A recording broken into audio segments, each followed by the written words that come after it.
सेवा समिति द्वारा आयोजित 2 दिवसीय सद्भावना सम्मेलन का आयोजन शहीद मीनार धर्मतल्ला के मैदान में हुआ। अध्यात्मवादी और समाजसेवी श्री सतपाल जी महाराज ने उपस्थित भक्तों और जनमानस को संबोधित करते हुए कहा कि मानव का मानव से प्रेम तथा सद्भाव हो और महापुरुषों के बताए हुए मार्ग का अनुसरण करेंगे तभी राष्ट्र मजबूत होगा। इतिहास साक्षी है कि सच्चे संतों महापुरुषों के मार्गदर्शन से ही राष्ट्र मजबूत हुआ है और सभी संकटों से मुक्ति मिली है। जब हम अध्यात्म का सहारा लेंगे तभी हमारा कल्याण होगा। महाजनों यांग गतः स पंथा, अर्थात जिस रास्ते पर महापुरुष चले वही मार्ग हमारे लिए लाभदायक व कल्याणकारी है। महाराज ने कहा कि जब जब समाज से अध्यात्म लुप्त हुआ है, समाज अध्यात्म से विमुख हुआ है, तब तब महापुरुषों ने समाज का दिशा निर्देश करके उनका मार्गदर्शन किया है। मानव समाज के अंदर आध्यात्मिक जागरण करके अंधेरे से प्रकाश की ओर अग्रसर किया है, मृत्यु से अमृतत्व का रास्ता दिखाया है, असत्य मार्ग से मुड़कर सत्यगामी बनाया है। क्योंकि सभी समस्याओं का समाधान केवल महापुरुष ही करते हैं। सच्चे संतों का कार्य समाज का उत्थान और उनका कल्याण करना होता है। भारत विश्व गुरु के पथ पर अग्रसर है।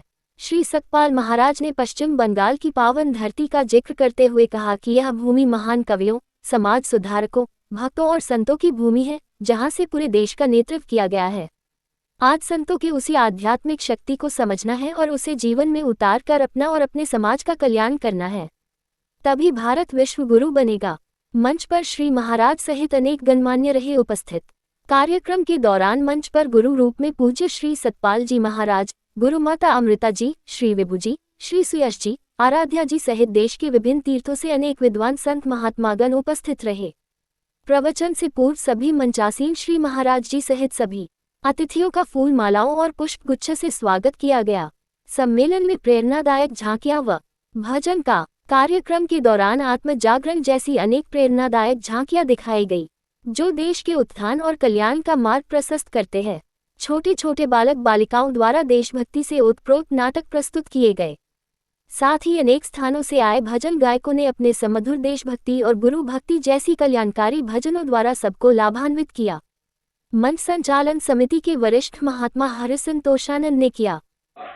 उपस्थित आदरणीय महाराज जी, आज आपका 1 वर्ष बाद दोबारा यात्रा का मौका लगा है, क्या कहेंगे इस पे? अब ये कहेंगे कि हमारा सद्भावना सम्मेलन हो रहा है और हम यहाँ पर ऐसे समय में आते हैं जब लोगों के छुट्टियां होती हैं स्कूलों की और लोग जश्न के माहौल में होते हैं और सद्भावना का संदेश देने के लिए हम आते हैं। हमारा ये लक्ष्य होता है कि हमारे गांव में सद्भावना हो, परिवार में सद्भावना हो, नगर में सद्भावना हो, राज्य में सद्भावना हो और देश में सद्भावना हो।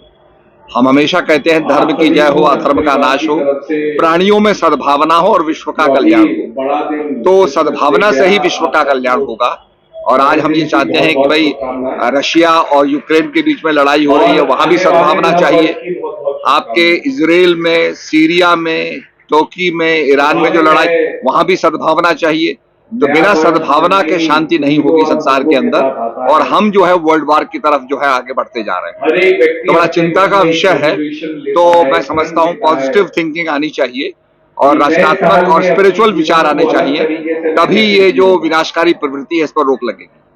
कुछ आदतों को बदलना चाहते हैं। वर्षों से आपका ये सद्भावना सम्मेलन चल रहा है, हम यहाँ इसके बाद हम बागडोगरा जाते हैं, उसके बाद हम गुवाहाटी जाते हैं, गुवाहाटी में हम अरुणाचल तक जाते हैं, सिलापत्थर तक जाते हैं, पूरे हम नॉर्थ ईस्ट को कवर करते हैं और ये संदेश सब जगह पहुँचाते हैं।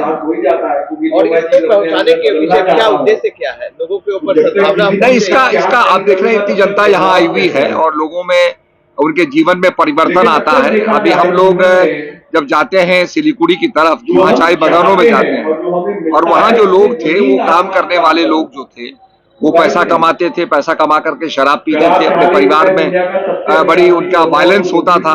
पर जब से वो हमारे समाज से जुड़े हैं और हमारे ज्ञान से जुड़े हैं, उनके जीवन में परिवर्तन आया है और आप ये देखेंगे आज वो एक सद्भावी व्यक्ति बन गए हैं, सद्भावना से युक्त एक मानव बन गए हैं और आज सचमुच में उनको आजादी मिली, उनके परिवार में शांति हो गई है। तो ये ट्रांसफॉर्मेशन जो है ये ज्ञान लाता है, तो उस ज्ञान का हम प्रचार कर रहे हैं। महाराज जी, सबके पीछे कोई ना कोई होता है, हर किसी का हाथ होता है। आपके पीछे कौन सी प्रेरणा है और किसका हाथ है? भगवान की प्रेरणा है, गुरु की प्रेरणा है, उसी को लेके हम लोग चल रहे हैं।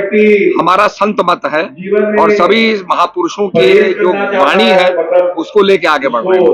तो आजकल के जो बच्चे सनातन धर्म में उतना ध्यान नहीं देते हैं और अन्य धर्म में जा रहे हैं, जैसे क्रिश्चियन को अपनाते हैं, न्यू ईयर सेलिब्रेट करते हैं, उसके ऊपर आपका क्या विचार है? नहीं, हमारे यहाँ भी आपने देखा होगा, गुरु गोविंद सिंह जी थे जिनके 4 पुत्र मारे गए, 2 पुत्र उनके युद्ध में मर जाते हैं और 2 छोटे पुत्रों को चिन दिया जाता है दीवार के अंदर। तो उनकी सैक्रिफाइस जो है उसको भी हम मनाएं कि भाई उन्होंने इतना बड़ा उदाहरण हमारे सामने दिया है।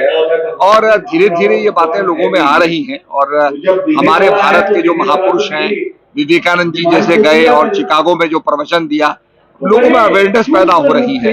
और जहां तक साइंस की बात हम करें तो आपको पता है जो कणाद ऋषि थे उन्होंने कण के बारे में कहा, एटम के बारे में कहा है। तो हमारे ऋषियों ने भी रिसर्च की है और आप देखेंगे जब पंचांग बनाया जाता है तो पंचांग के अंदर ग्रहण कब पड़ेगा इसका कैलकुलेशन हमारे ज्ञानी लोग करते हैं। तो ये भी हमारा एक मतलब देखने की बात है कि हमारा भी विज्ञान इतना विकसित है कि जो आपको प्रिसाइसली आपके ग्रहण को, इक्लिप्स को प्रिडिक्ट कर देता है। सत्य क्या है? अच्छा, आजकल मनुष्य धार्मिक स्थान में बैठ के भी अपने ध्यान को केंद्रित नहीं कर पाता है, ध्यान भटकते रहता है सत्संग में भी। आपको ध्यान को केंद्रित वही तो हम कहते हैं कि मन को भटकाओ मत, द माइंड शुड नॉट विसिलिएट। और योग का मतलब होता है चित्त वृत्ति दुर्दश्य योगा, जो अपने मन की वृत्तियों का निरोध करना, उसे कंसंट्रेट करना जो है वही योग है। और उसी का यहाँ पर जो है प्रचार हम कर रहे हैं, उसी के बारे में हम बता रहे हैं। और आज के नव युवक को दूसरे की गिनतियों में क्या मैसेज है? हम ये कहेंगे कि नशे की तरफ ना जाएं। ड्रग्स जीवन को सार्थक नहीं बना सकते हैं, विनाश करते हैं, इसलिए ड्रग्स से दूर रहें और हमारी जो सनातन संस्कृति है उसको समझें, उसको अपनाएं और गर्व करें कि हमारे भारत के अंदर इतना महान ज्ञान था। उस गीता का ज्ञान भगवान ने जो क्षेत्र में दिया और आज सारी दुनिया उस गीता को पढ़ रही है। UCLA लॉस एंजलिस के अंदर ये पढ़ाया जा रहा है, तो दुनिया आज समझ रही है कि भारत का जो स्पिरिचुअलिटी थी वो कितनी महान थी। आपके राजनीति के ऊपर में क्या कहना चाहिए? आजकल की जो राजनीति है, हाँ, बांग्लादेश में भी जो राजनीति को समस्याएं निपटानी चाहिए। निश्चित रूप में जो समस्याएं पैदा हो रही हैं, राजनीति में इतनी क्षमता होती है कि वो उसको समाधान कर सकता है, उसके लिए हमें प्रयास करने चाहिए। समस्या सामने आती है तो उसका हम समाधान करें। और मैं समझता हूँ निश्चित रूप में वर्ल्ड के अंदर भी आज भारत अपनी लीडरशिप को स्टैब्लिश कर रहा है। आज हमारे प्राइम मिनिस्टर जो है यूक्रेन के जो है बात कर रहे हैं, प्राइम मिनिस्टर से बात कर रहे हैं, आपके जो है प्रेसिडेंट ऑफ रशिया से भी बात कर रहे हैं। तो निश्चित रूप में भारत का गौरव बढ़ा है और भारत की ताकत बढ़ी। और अलग-अलग तरीके और आजकल के बच्चे दिन रात अपना समय मोबाइल पे जो व्यतीत करते हैं और धर्म को अपनाते हैं, उसके ऊपर आप क्या कहें? मैं समझ नहीं पाया। आजकल के बच्चे अपना ज्यादातर समय मोबाइल पे गेम खेलने में या सोशल मीडिया पे अपना व्यस्त कर रहे हैं। मोबाइल एडिक्शन ठीक नहीं है, यह हानिकारक है। मोबाइल एडिक्शन तो हानिकारक। उनको कैसे दूर किया जाए? किस तरह सनातन धर्म की अब ये तो माँ बाप को निर्णय लेना है कि बच्चे को नाश्ता कराने के लिए, खाना खिलाने के लिए मोबाइल का उपयोग कर रहे हैं, तो एडिक्शन नहीं होना चाहिए। एडिक्शन तो बुरा है। धन्यवाद। कीवी आपको पसंद नहीं आया, उसका टेस्ट आपने आम खाया, आम आपको कीवी